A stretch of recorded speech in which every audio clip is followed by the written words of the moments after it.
They met, I presume by mistake really, at Charles Bumpus's bookshop in 1932, where she was opening, Alice Liddell Hargreaves was opening an exhibition about Alice in Wonderland.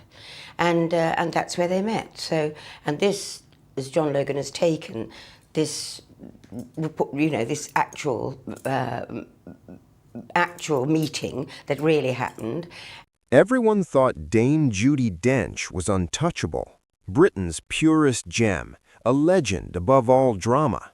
She ruled Shakespeare's stage, froze a theater with silence, and could melt an audience with one stare. But behind that perfect image, the truth was far heavier. At 91, she began revealing something no one ever expected, that some of the very people she worked beside didn't just challenge her, they embarrassed her, pushed her to the background, and stole moments that should have been hers. And when you find out who dared to cross that line, you'll never look at their movies together the same way again. Number 1 on that list? Harvey Weinstein, the powerhouse producer who once tried to silence her voice and twist her image. If you lined up all the names Judi Dench quietly couldn't stand, his would sit right at the top. Back in the early 2000s, during another glittering award season, Weinstein had his hands all over her campaign. But Dench could feel something was wrong almost right away. The interviews didn't sound like her.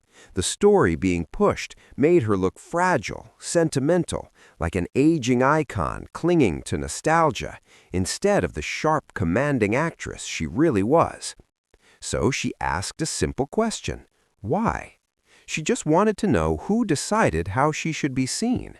That one question got her summoned to a private meeting in Weinstein's office, and what happened behind those doors shattered her trust for good. The next day, and we were all feeling very hungover. And in the first scene, I saw a lady sitting in a blue coat in about the second row, and I said, looking a bit kind of like that. So I said to the company in something like the interval, I know what we'll do. When Dench questioned one of the publicity angles and suggested a change, Weinstein leaned back in his chair with that smug little grin and said, "Judi, leave the thinking to us. You just show up." That line hit her like a slap. Dench stared right at him and calmly replied, "I've been thinking for myself my entire career." The room went dead silent. That was the end of it. And he has written what might well have happened between them. What's your name? Peter Davis. All of it? Peter Llewellyn Davis. Peter Pan? She didn't argue, didn't shout, didn't need to. Dench simply stood up, ended the meeting, and walked out with her dignity intact. Weinstein didn't call after her, no apology, no explanation, nothing. From that day on, she iced him out completely. She cut her contact to the bare minimum, turned down any project that smelled even slightly connected to him, and when she had to deal with him, she set strict boundaries that couldn't be crossed. What shocked everyone in the industry was Weinstein's response. A man famous for bullying and retaliation stayed quiet. He never tried to claw back control. He knew right then that door was locked for good. Years later, when the world finally learned the truth about his actions, Dench spoke with disbelief in interviews. But behind the scenes, those close to her said she wasn't surprised at all. She had already seen the real man years earlier, in just one moment, one arrogant sentence where he tried to strip away her authority. Judi Dench never let him pull that move twice. And next on her list, number 2, Daniel Day-Lewis, the co-star who acted like she didn't even exist. This one stunned everyone, because on paper, that partnership should have been a masterpiece. Daniel Day-Lewis. No public feud, no headlines, no screaming matches, yet this one cut deep. generally. And many other things, yes. And yes, in the course of both their lives. And I mean, how do you retain it? I mean, Good I question. have Please difficulty. don't ask me. I'm a good few years younger than you. Please don't ask me. I don't know how I retain it. I take that wonderful thing called IQ every morning, because somebody told the master of Magdalen told me about it ages ago, and he said, "Oh, you should take that for your memory. It's wonderful."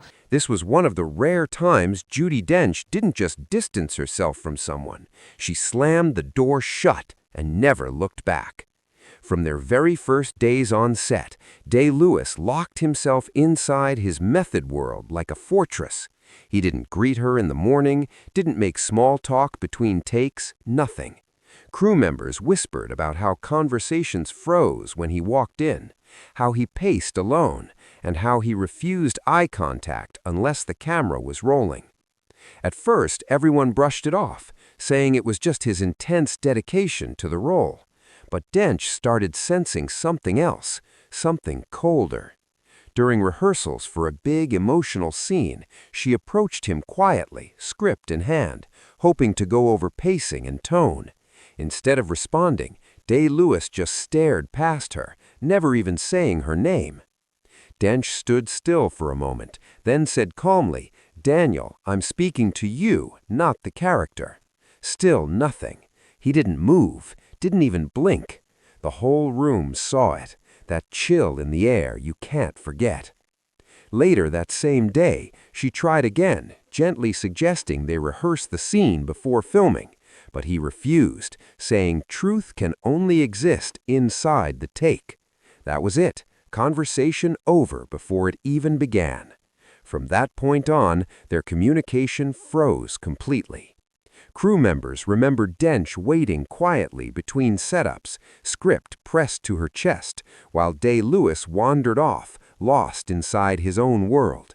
Years later, when Dench finally opened up about it, she chose her words carefully, but you could tell that experience left a mark she never wanted to relive.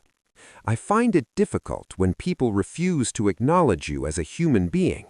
When Judi Dench said that, it wasn't some vague comment. It was sharp, specific, and heavy with meaning. She never trashed Daniel Day-Lewis publicly, never went after his reputation. Out loud, she still praised his talent like the true professional she's always been. But quietly, she made a firm promise to herself she would never work with him again. Now comes number 3, Kenneth Branagh, the protégé who dared to correct the master. There's a question that's haunted British theater circles for decades. When did Kenneth Branagh decide he no longer needed to listen to Judi Dench? Because whatever happened between them didn't feel like a simple creative disagreement. It felt like a quiet fracture that never truly healed. Their relationship had started with pure admiration. A young Branagh practically worshipped Dench, studying her timing, her power, her control over every line she spoke. And Dench admired him right back. She respected his drive, his raw spark, his hunger to make Shakespeare feel alive again. For a while, people saw them as the perfect link between two generations of great performers. But that harmony didn't last. The shift came in the early 1990s, during rehearsals for one of Branagh's Shakespeare projects, right then his fame was exploding. Dench showed up the same way she always did, every line memorized, every beat carefully mapped out, ready to collaborate. She offered her version of a scene she'd refined in private, expecting a real discussion. Instead, Branagh cut her off in front of the entire cast and crew, and that moment changed everything. He brushed off her entire interpretation and said she was overthinking the rhythm. Then he told her to trust the freshness and speed he wanted, basically hinting that her method belonged to an older, outdated style. The whole room went dead silent. Dench wasn't the type to get upset over creative disagreement. Her entire career had thrived on deep debate and artistic tension. But this time, it wasn't about the scene. It was about respect. What shook her was being corrected publicly by the very man who once chased her approval. The power dynamic had flipped, and Branagh seemed all too eager to show it. From that day on, the energy between them shifted. Rehearsals got tighter, colder. Decisions started coming fast with barely any discussion. Dench didn't lash out. Instead, she grew sharper, more deliberate, her performances so precise they left no room for correction. They stopped talking things through, just passed notes. Dench could feel it. She wasn't being dismissed as an actress, but as a mentor whose wisdom no longer carried weight. And once the project wrapped, that was it. No drama in the press, no war of words. Dench just walked away. Future collaborations never happened. When journalists later asked about Branagh, her tone said it all. Short, polite, but empty of warmth. They stayed civil, sure. They even praised each other in interviews. But that old connection, that mutual admiration, was gone for good. For Judi Dench, it wasn't about pride. It was about being publicly disrespected. And once that line was crossed, she never stepped back into that room again. Next up, number 4, Maggie Smith, the sentence that ended a friendship. For years, Judi Dench and Maggie Smith were seen as one unbeatable duo, two queens of the British stage. They'd fought the same battles, earned the same legendary respect, and knew the quiet, sacred rules of the rehearsal room. They laughed together in interviews, defended each other in the press, and were often cast side by side because producers knew audiences loved their chemistry.